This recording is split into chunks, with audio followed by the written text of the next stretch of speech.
کچھ غریب لوگ اکٹھے ہو کے نبی پاک کی بارگاہ میں حاضر ہوئے. دیکھیں انہیں اپنے نیکی کے خزانوں کی کتنی فکر تھی. حضرت ابو ہریرہ رضی اللہ تعالیٰ عنہ کہتے ہیں انہوں نے غریبوں نے آ کے عرض کی یا رسول اللہ صلی اللہ علیہ وسلم یہ امیر تو نیکیوں میں ہم سے آگے نکل گئے. حضور نے فرمایا وہ کس طرح؟ عرض کی یا رسول اللہ وہ زکوٰۃ دیتے ہیں ہم پر فرض ہی نہیں، وہ حج کرتے ہیں ہم پر فرض ہی نہیں، وہ صدقات و خیرات کرتے ہیں ہم کر ہی نہیں سکتے، وہ تو گزر گئے آگے، اب کیا کریں؟ قربان جائیں محبوب کے سمجھانے کے طریقے. حضور نے فرمایا کان ادھر لاؤ. وہ غریب نہ حضور کے چہرہ نور کے گرد حالہ بنا کے کھڑے ہو. حضور فرمانے لگے سنو کان میں بات، رات کو جب سونے لگو نا تو 33 بار سبحان اللہ پڑھا کرو، پھر 33 بار الحمدللہ پڑھا کرو، پھر 34 بار سبحان. دیکھیں آپ کو یاد ہے اس کا نام کیا ہے؟ تسبیح ہے سبحان. اللہ آپ کو خوش رکھے. بڑی خوشی ہوئی آپ کی زبان سے لفظ سن. کہا یہ پڑھ کے سویا کرو رات کو. امیر جتنے بھی نیک کام کریں گے نا تمہاری اس تسبیح کی برکت سے اللہ تمہیں سب امیروں سے زیادہ اجر عطا کرے گا. مشکل کام تو نہیں، سب امیروں سے. انہیں فکر تھی کہ وہ کہیں ہم سے آگے نہ نکل جائیں روحانی دنیا میں، نیکیاں زیادہ نہ کما لیں.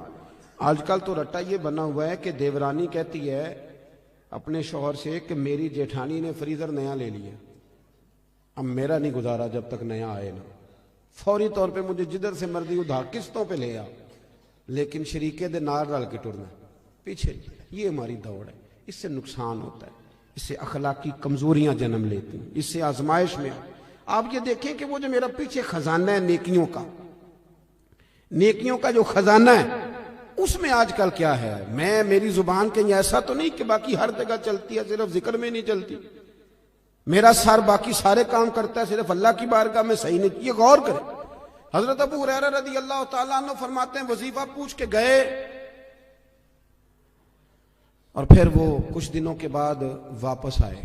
گئے تو بڑے مسکراتے گئے تھے جیسے خزانہ ہاتھ لگ گیا. بڑے کچھ دنوں کے بعد واپس آئے تو بڑے پریشان تھے. حضور نے فرمایا اب کیا ہوا؟ کہ یا رسول اللہ بڑی پریشانی بن گئی. اب بھائی ہوا کیا؟ عرض کرنے لگے یا رسول اللہ وہ بات تو امیروں نے بھی سن لی ہے.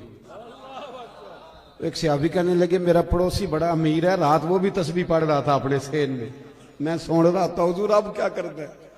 تو سرکار اس بات سے راضی ہوتے تھے. حضور خوش ہوئے، مسکرائے، فرمایا اب کیا کرنا ہے؟ ذالک فضل اللہ یؤتیہ من یشاء. یہ پھر اللہ کا فضل ہے، وہ جس کو چاہے عطا کر دیتا ہے. میرے عزیز سمجھیں کہ وہ لوگ اور وہ ذرا سا بھی اپنے اندر ریا نہیں آنے دیتے تھے. حسد نیک آدمی میں بھی ہوتا ہے. ناراض تو نہیں ہو گئے نیک لوگ جی؟ نیک ناراض نہ ہو جائیں. حسد نیک آدمی میں بھی، بندہ نیک بھی ہوتا ہے اور حسد بھی، چونکہ حدیث ہے ترمذی شریف میں حضور نے فرمایا حسد نیکیوں کو یوں کھا جاتا ہے جیسے خشک لکڑی کو آگ کھا جاتی. تو اس کا مطلب ہے حضور نے فرمایا بندہ حاسد بھی ہوتا ہے اور نیک بھی ہوتا ہے، اس کے ساتھ ساتھ حسد بھی چل رہا ہوتا ہے اور نیکیاں بھی. تو پھر نیک آدمی کو چاہیے نا حسد سے جان چھڑائے. ایسا نہ ہو کہ وہ نیکیاں کرتا جائے اور ساتھ ساتھ حسد کھاتا جائے. اس کا کوئی فائدہ. اپنی روحانی زندگی کہیں تکبر نہ آئے کہیں بھی. اور امام کشاری تو یہاں تک فرماتے ہیں، آپ فرماتے ہیں میں نے بہت سارے جھکے ہوئے لوگ دیکھے ہیں، گردنیں جھکی ہوئی ہیں، دل میں بڑا تکبر ہے. آپ فرماتے ہیں میں نے بہت سارے دعائیں مانگنے والے دیکھے ہیں جو جزاک اللہ بھی برابر کہہ رہے ہیں پر اندر ان کی عداوت بھی برابر ہے. ایسا نہیں کریں. آپ یہ دیکھیں کہ کہیں ایک دیکھیں نا، ایک ہلکا یہ میرا بٹن ٹوٹ جائے نا تو ساری محفل میں میری توجہ بٹن پہ رہے گی، چاہے کوئی دیکھے بھی نہ. مجھے تو پتہ نا ٹوٹا ہوا ہے تو میں بار بار غور کروں گا. ایک دھبا بھی باطن پہ لگ جائے نا، وہ جھوٹ کا ہو، وہ دغے کا ہو، وہ لالچ کا ہو، وہ حسد کا ہو، ایک بھی دھبا ہو نا سکون نہیں آتا، آپ بے چین رہتے. یہ میری طرح کے کچھ لوگ ایسے ہوتے ہیں جن کو اسٹیج پہ بیٹھنے کی بیماری لگ جاتی ہے.